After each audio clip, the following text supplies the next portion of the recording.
Well, the American dream has come crashing down for at least 28 Indian students who were deported by the US in 2023. My dream was not to study abroad. My dream was to study in USA. जब आप पहले दिन आओगे तो आपको नहीं लगेगा कि इंडिया और यहाँ पर ज़्यादा फर्क है, पर आपको कुछ दिन बाद आपको पता चल जाएगा कितना ज़्यादा फर्क है इंडिया और यहाँ पर. In India, life is easy because we have family doing all this stuff, and everything is ready. Alright, so you have decided to go to United States, but you need to know this dark reality which lot of students are facing, but no one is really telling you this, and I am hoping that I can tell you all of that you need to know before you go to United States. And if your parents don't speak English, then please translate and let them know what I'm trying to say. And parents, if you're watching this, please be encouraging to your kids, and also if your kids are already in United States, then know that they are going through this. They might not be sharing, so please don't get angry at them. Maybe try to understand where they are coming from and then help them instead of being angry at them. Before we get started, let me tell you who I am, so that way you know the context behind it. For those of you who are new to this channel, my name is Yudi. I came to United States 10 years ago as an international student. I've been in a tech industry for last 8 years and a hiring manager for last 6 years. On this channel, we talk about how to come to United States and study abroad, and then how to build a successful career in tech. So let's talk about this dark reality and what the heck is it. Here is the number one thing, and before even I tell you what it is, many students have gotten deported because of this issue, and a lot of universities are very smart of pressing this issue and suppressing this issue, so that way you don't know. Many consultancies are in India know this problem, but they don't want you to know that because they will lose money out of you, and I have no motive. I don't make any money, so this is why I'm sharing this with you, so you go prepared with full awareness. The problem is off-campus jobs. Now, it is so brutal. In the last 2 years, I've been to 10 plus universities. I met with the students, and I've met with multiple students who are working on campus, totally fine, legal, no problem. But then there are also students who are working off campus, and this is not just the universities I visited.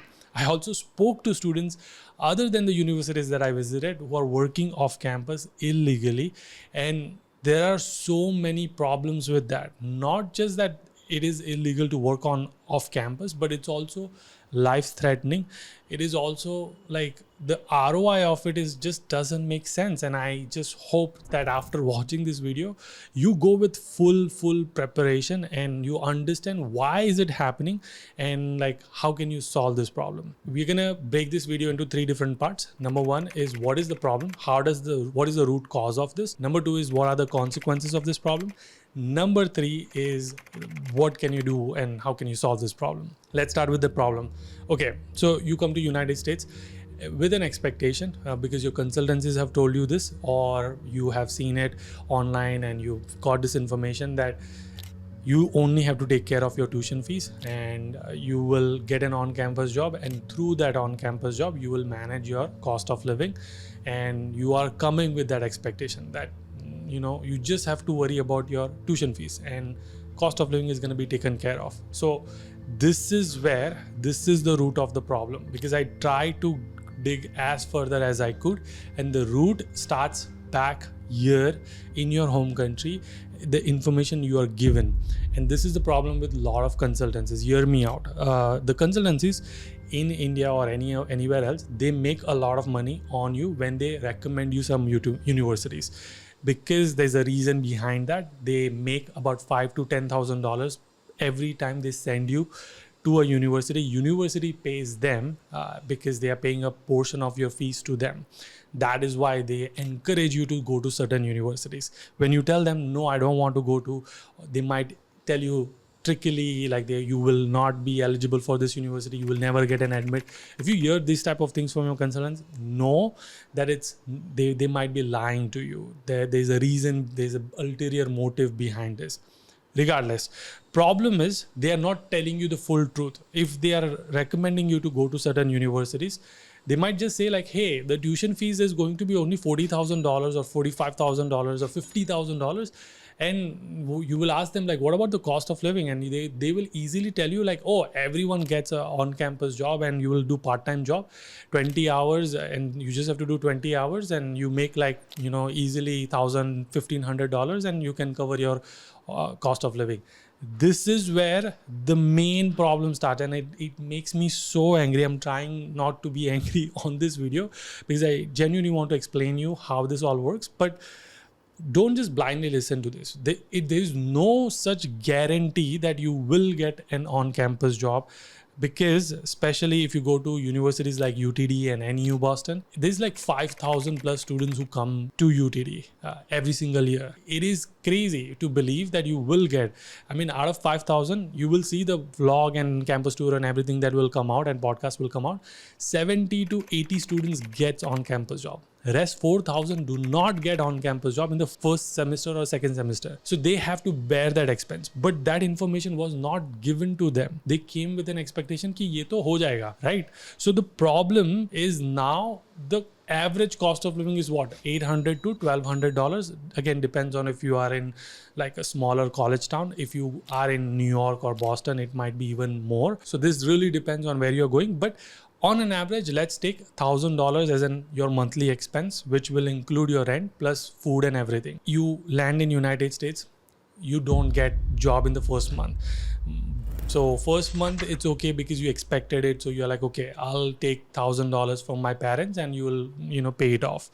Second month, now the pressure starts to build. Like third month, okay, like this is like, embarrassing. You will feel like guilty, like, I thought I'll get an on-campus job and I have to keep asking my parents to send more money other than my tuition fees, and this is too much for you. You did not plan this finances, and that is where the problem starts to happen. Like you are now in a trap where what do? Either you don't have a money, you feel guilty, you feel ashamed, and you don't want to ask your parents. And at this point, there's a do or die situation. And so this is where the problem is like actually happening, where you are like, okay, maybe I'll go and do off-campus job, or perhaps your seniors are doing off-campus job because they also went through the same thing.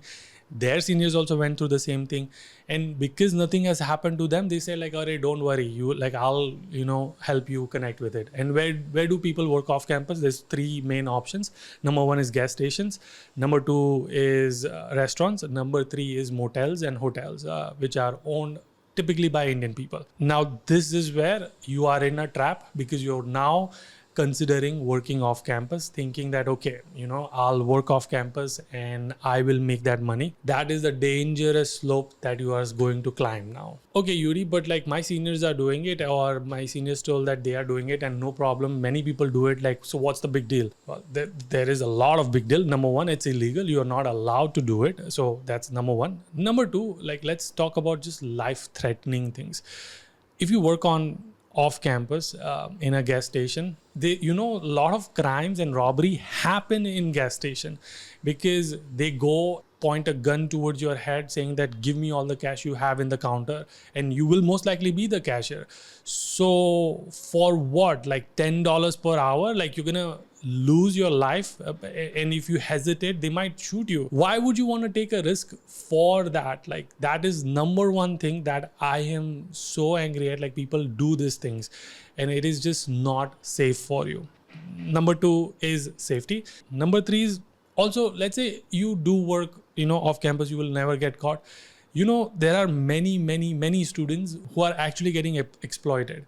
What I mean by that, see, you are not on paper, you work off campus illegally, so you have no authority, meaning you cannot go and claim and complain that, hey, this person did not pay me. I've seen students who, in fact, there are students who are watching this, probably know this, that they worked 10 hours after the shift. You typically get cash payment. That is the only way to get the money, and you will not get this payment because of whatsoever reason. They will say like, okay, we'll do it tomorrow, or they might pay you only after 1 month of you do it, and before the 1 month end, you might take like 1 or 2 days off. This has actually happened, 1 or 2 days off, because you have midterms coming up, you're studying for that and you could not make it, and because that the owner got very angry and they did not pay for entire month.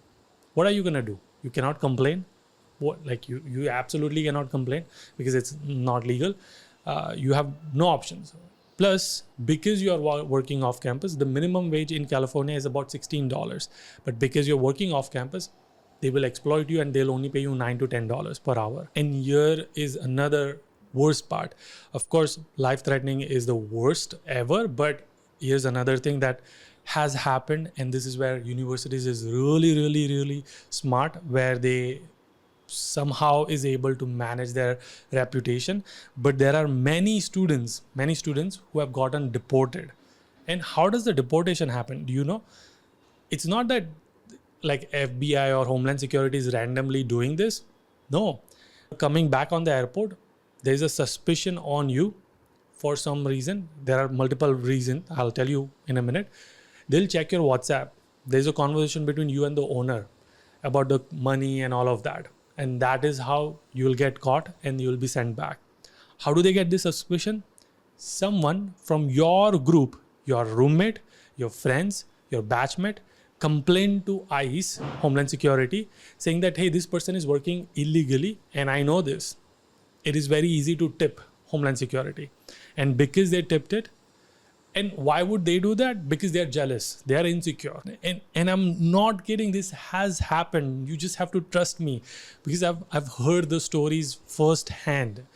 It has happened where the roommate got pissed at it because they did not pay rent on time. The roommate got jealous because they are making 40 hours. They are working 40 hours and they're making like $3,000-$4,000 just by working off campus. And this other roommate they don't want to work off campus and they do not get on campus jobs. So they're like very insecure. They're not happy about this. So, and it's not just roommate, but batchmate as well. So what do people do? They lie that they are going somewhere, they're going in library and all of that. This is the reality. This is what's going on. Now, there are two types of people who work off campus. Number one is out of necessity. You did not plan for it. You did not know this will happen because on campus is very hard and it's getting extremely impossible. So you're doing it out of necessity. Number two is you do it out of necessity and then you like starting to like this. You start to get to a comfortable place because you're like, oh, wow. Like if I work 20 hours, I'm making $200 per like that 20 hours, right? $200 for 20 hours. And if I do 40 hours, I'll make $400. So that means I can make about $2,000 to $3,000 if I just work on weekends and all of it. $3,000, that's pretty good money because your cost of living is going to be maybe $1,000. So you're going to save $2,000 extra. So your thinking and your necessity will turn into a greed, and then that greed will turn into you in this trap. Now you have, if you do the math, you have $2,000 extra every month or $1,500 extra every month, that you're like, oh, maybe I'll be able to pay off my next semester fees, or maybe I'll be able to send some money back to India. That is a very, very dangerous, slippery slope that you're going to start going downfall. Because you did not come for this. You came to build successful career, not for this. And if you just purely do the ROI on this, it is not even worth it. Let's say you work 20 hours, that's $200. So 4 weeks will be $800. That is the money you will make. Maybe you will work extra. Because like you want to get to $1,000 mark. So you will work like 5 hours extra or 10 hours more extra. So you will have to work 20 hours more extra to get to that $1,000 mark. So you get $1,000 on the cost of what? Like your 100 hours are gone doing a physical labor job. You have absolutely no energy after you come home. Like how are you going to get internships? How are you going to get co-ops? And that is just $1,000. If you do the math, that's 12 months. That's roughly after 1 year, everybody gets an on-campus job because they have been enough and they have made enough contacts and they'll get. So 12 months, $12,000. You know what? If you work that 1,000 hours on yourself, on building that skill set that you require, on your job hunting, you will make way more money than that $12,000. In fact, that $12,000 might be your relocation bonus or your signing bonus if you just invest the same amount of hours and energy into the right thing. So what happens to these people who do off-campus job, never get caught? Sure, maybe that will happen and you will never get caught and no one will ever report to you. All is fine. But you are absolutely going to struggle with getting a full-time job or an internship. So you will end up going to consultancy. And that is a whole another dark world that I will probably explore in some other video. Like, again, we'll talk about that. And that is where then again another level of exploitation happens, where they take away 30 to 40% of your salary and all of it. We'll talk about it in a separate video. Let me know if you want to know more about that. Okay, so at this point you're like, Yudi, we hear you, we understand. What is the solution? Okay, number one is, I hope that you can share this video with everybody so they know the true cost. And I've made a video on total cost. Please go and watch it. I'll put the link in the description, and here is the video as well. It's gonna give you a good picture of like what the total cost is. Always consider both your tuition fees and your cost of living. Have a backup that if you don't get on-campus job, then you have a backup that you will be able to manage at least for the first year, because I know after first year you will be able to get an on-campus job. So for first year, manage that extra $12,000. So number one is that, let's assume that you don't have that extra $12,000. You can get a top-up loan, right? Like you already have a loan. Assuming that you have a loan, you can get an extra loan from Empower. Again, I love them and they do top-up loans as well. So I'll put the link in the description. You can check them out. You can do that extra $12,000 loan. So that way you have a peace of mind and you can use that energy and time again to reinvest it into your job hunting. And you can buy my ultimate job hunting course, which will teach you and all of that. So number one, backup. If you can't prepare for a backup, number two is get a top-up loan or like some extra loan. So that way you have that money. Number three is, I think is my favorite, is understand how to get an on-campus job. Plan before you do. A lot of people get on-campus job in April, May, as soon as they've gotten an admit. How do you do that? Like I teach all of this in my ultimate Get Ready for United States course that comes with my ultimate job hunting course. So the reason I built that course is because most people come without any clue. So I want them to prepare even before they land, how to get an on-campus job, how to get TA, RA, how to get waiverships and all of it, plus how to get internship. Once you land, you need to start working on getting an internship. So all of this is I've taught it. So ideally, you just want to get an on-campus job before even you land, and I teach all of that. So regardless, just watch a lot of my videos and podcasts if you can't afford to buy my course. Like just do that and get an on-campus job before you come to United States. And finally, again, all of this is to say that you do not have an on-campus job. So invest that extra 20 to 30 hours that you will be working off campus. Physical labor job where you will be extremely tired. Use that time and energy to put it into learning a skills, whichever skill that you need to learn for your final career role, whether it is product management, project management, software engineer, business analyst, whatever the heck you are going to do, learn, build the projects, build the portfolio, implement that, and spend that every week 10 to 15 hours you want to spend on LinkedIn and like job hunting, networking, all of that. Again, if you buy my course, you will learn all of that. So that is where you want to spend the time and not just figuring out how to make that $10 per hour. I also come from lower middle class family, so I know what you're going through. I myself did not have an on-campus job for first 3 months, but I used that energy to do something else. You can go and watch my older videos and you'll know what I did. But my point is that I spoke to a student who was working in a restaurant and I was like, so why did you choose this university? And it's like, I did not know this. My consultancy forced me to get into this. And that is the problem. Like if you knew, then you wouldn't choose this. Like plan a backup. Anyway, my only request after watching, hopefully you are still watching this and you have not quit watching this video, is that please, I genuinely care for you. I genuinely love you guys. That is why I'm making this video. I know it's a very bold video and many people are not going to be happy that I made this video, but you need to know these details, and you need to know that consultancies are not looking out for you. If they're pushing you to one university, it's mainly because they make money behind the scene. and that's fine. That is how their business model is set up. But you need to do your research. You need to talk to the seniors. You need to talk to the alumni, figure out the true cost, and have a backup plan and all of it. I hope this video was helpful and you are more aware of the entire situation and this dark reality. Before I go, I want you to watch this video, which is the total cost of studying in United States, another one which will help you understand, and the timeline as well.